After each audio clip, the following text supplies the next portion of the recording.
Darcelle has always said to me, I will die here. You come out, you pick me up off that stage, you put me backstage, and the show goes on. Please give it up for the bold, the blonde, the beautiful, the wild, the wicked, and the wonderful, the producer and the star of our show. She is the Guinness World Record holder, oldest working drag queen in the entire world. He's going to die soon. We know that. If it's 5 years, it's going to happen. There's a tear inside already. I know it. It's very sad to me to see him slowing down, to see him not be his full vivacious self. Here's my famous hat. Yep. Oh, I get it. And I was just thinking that I handed it to you wrong. I'm sorry. Darcelle. I think that people need to be here for him as Walter, not just Darcelle. Walter, to me, is a honest, hardworking, loving man. He's a man. He's just like anyone else. It's a wacky question, but it's a good question.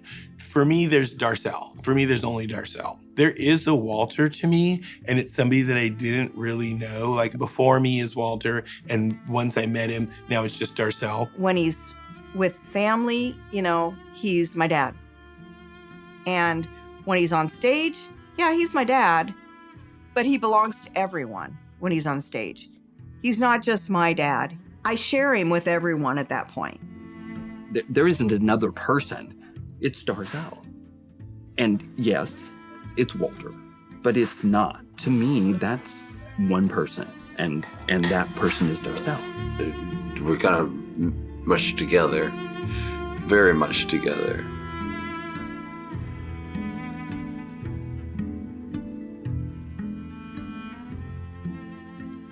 Darcelle's a persona. Entertainment, the other side of Walter. You turn this way, you're one, you turn this way, you're the other, and then they meet in the middle.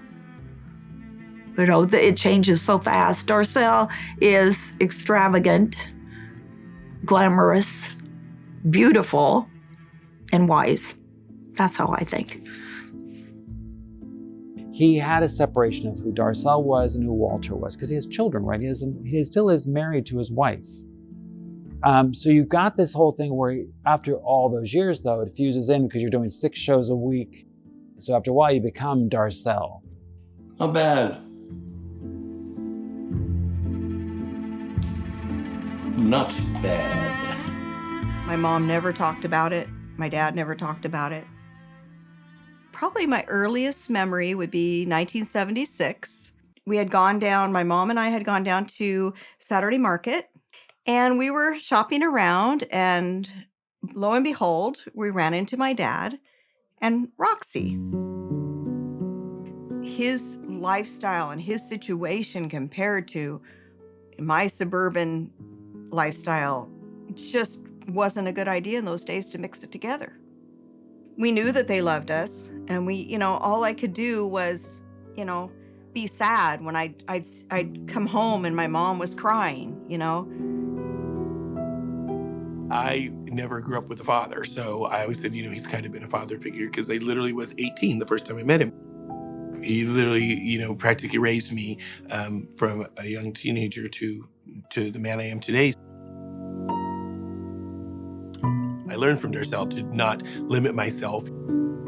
He's the oldest business that's still surviving down here that's really anchored this community. The performers that have been there, the performers that have died of AIDS, it wasn't just a white club. And I honor Walter for that.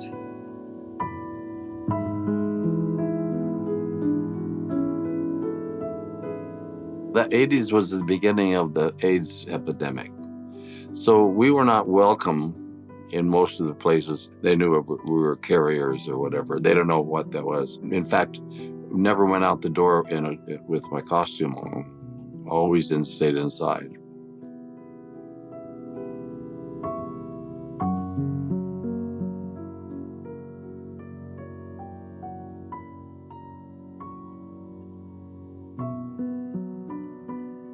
Literally the entire drag community got wiped out and had to be rebuilt. The thing also, I believe, and Darcelle and I have never talked about this, but there's some survivor's guilt. Like, we're so thankful for the lives we have and the careers we've had, but we feel so guilty. Our friends that could have shined brighter than us got snuffed out. It's hard to talk about. To this day, my friends were dying, withering away, and just dead. 20, 25, 30. Didn't matter what your age.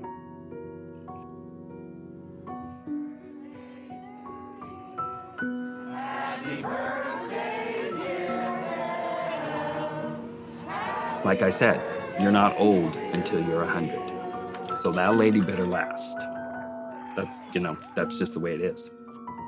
I guess what I'm trying to tell you is that I have felt like because of the way things were, I wasn't able to be as proud of him. And over the course of the last maybe 10 years, I've just made up for it. I tell him whenever I can how proud I am, how creative he is, how talented he is, what he's done for people in the community. And I'm like his number one supporter, and then every opportunity, like I said, every opportunity, I'm like, oh, that's my dad. So, I've made up for it. My daughter, everybody, my daughter. Send it to me. Wait a minute. He loves knowing that is his legacy, part of it, that he did a good job as a dad. There were some sticky parts in their relationship, like we all went through, I don't care who you are, you'll always have a problem with your parents. This pretty chair? Okay. She wants to sit on the pretty chair. The last few years been kind of nice only because I've had him to myself. It's kind of the little girl in me going, I have you by myself now. But yeah, I mean, I think basically I'm so used to sharing him with his public that the time that I get with him and just him is precious, really precious at this point. My kids love me. My friends, they're involved with me, and I couldn't be happier, and I wouldn't change one thing in my life. Give it to me. Not one thing. It's dirt. Yeah. That's yucky. Second rule. It was not that under 5 minutes. I've done it, and if anything that I've collected for stuff and things, and my precious possessions are with people who hug me. Yeah, Walter and Roxy were together. It had to be 50 years. He died on a Saturday, and he got in the car, and I got in the driver's seat. I got to the driver's seat, and he coughed twice and was dead. They were together for a long time, and they still are. They are still together. They're connected. Yeah, I missed him terribly. I miss I have total wonderful friends, but it's just not the same.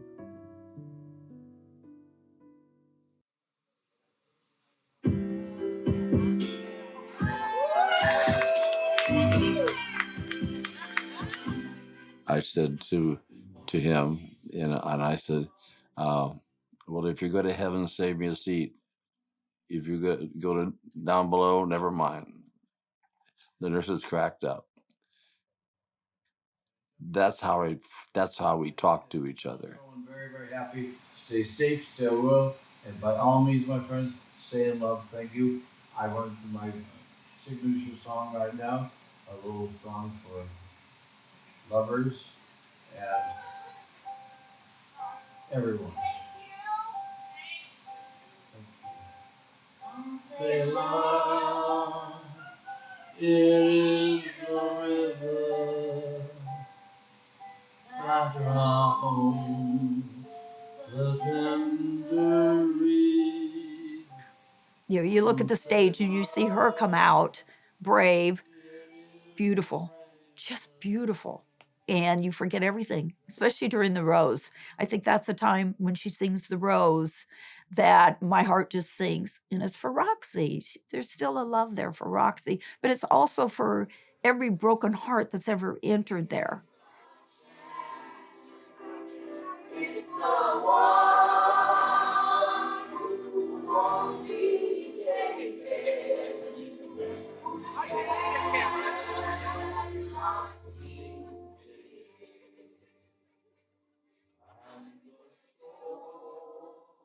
We were in New York about 4 years ago, and we were at the Today Show, and we were just standing there, and I don't even know, we hadn't even started yet, and I don't even know why he brought it up, but he just kind of looked at me and he goes, "I'm not afraid to die."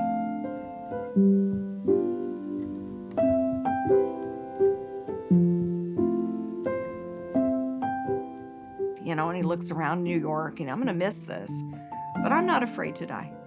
Because there's a lot of people, my friends, that have passed away in front of me, and if they can do it, I can do it. And I just said, I'm glad I heard that, because that gives me peace that when the day does come, I know he's not afraid.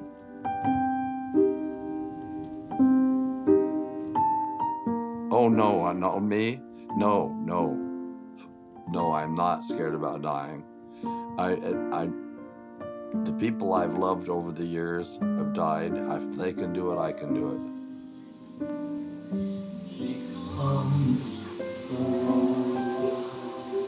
Good night, Roxy. Love you guys. Thank you very much.